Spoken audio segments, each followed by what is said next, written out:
New love is a little like dreaming. Echoes of the past sneak their way in, even if what you're experiencing is unique and singular.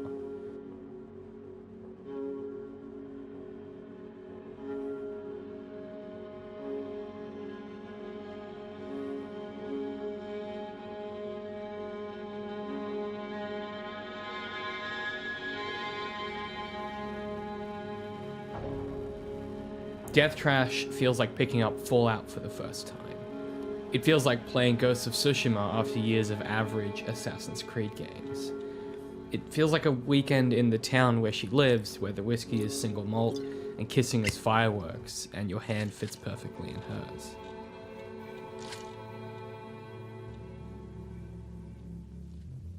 Death Trash is a salviatic blend of old-school CRPG decision-making baked into a post-apocalyptic planet where machines rule the land and psychic flesh sprouts from the earth like wildflower. You begin absent your memory, thrust from a safe life into the wastes. You're contaminated with some sickness, that's about all you know. The world is dangerous, full of mutants plagued by transient flesh that seems to have a mind of its own. Strange machines in varying states of breakdown stumble the planet's surface. As you leave the world below, the first thing you discover is a bloated, decaying flesh kraken. Why is it there? Well, no one remembers when it wasn't. How is it alive? The flesh is a mystery. What's wrong with you? It's hard to really work out, but it has something to do with the flesh. Like Fallout and Wasteland and all the good Divinity games, Death Trash observes the central tenet of CRPGs.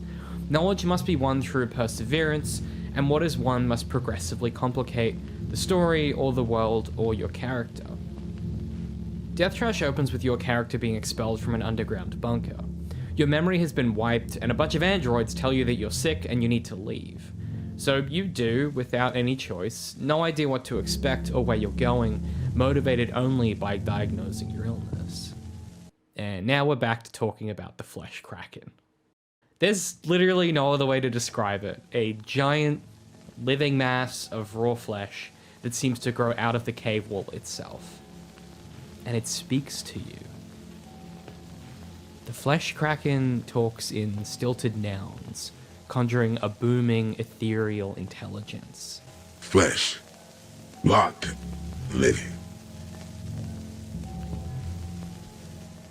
Your character takes the kraken in stride. It's weird, sure, but what isn't? You just got expelled from an underground vault run by androids because of a mysterious illness. What's a bit of sentient flesh between friends? And in these opening moments, this is where Fallout is the most present tonally. The dialogue is aware of its own lunacy, to an extent. The second thing you run into after the flesh kraken is a naked man who thinks you're crazy for wearing clothes. The old man doesn't do anything. He doesn't give you anything. He's just a weirdo you can chat with. And in this sense, discovery becomes the primary verb of Death Trash. While there's combat akin to Moonlighter, the real substance is the exploration.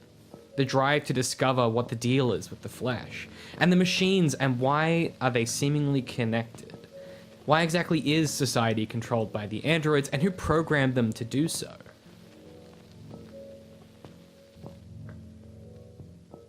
The rich, deliberate world building feels ripped right from a season of Friends at the Table, a pastiche of hard sci-fi, diesel punk, and post-apocalyptic retrofuturism overlaid with Lovecraftian horror.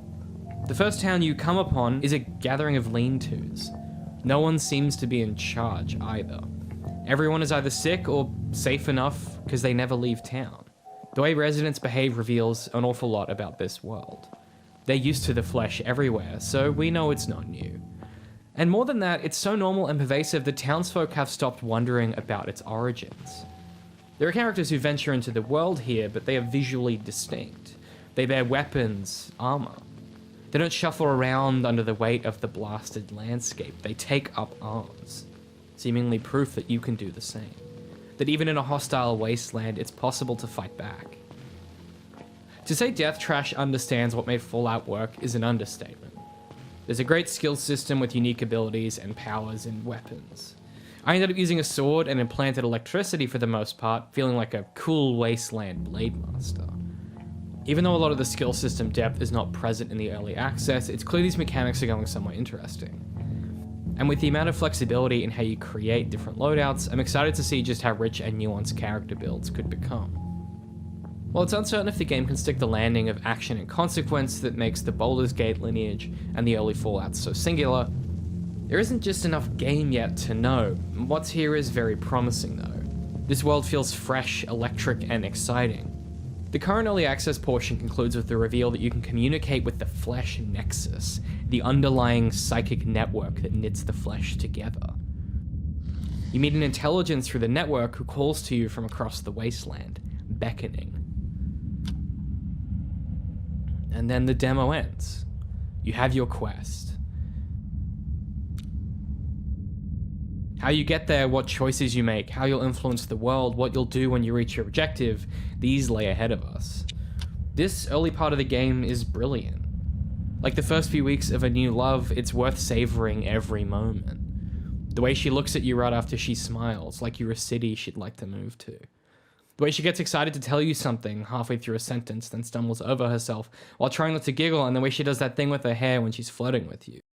Every moment of perfection before things become complicated.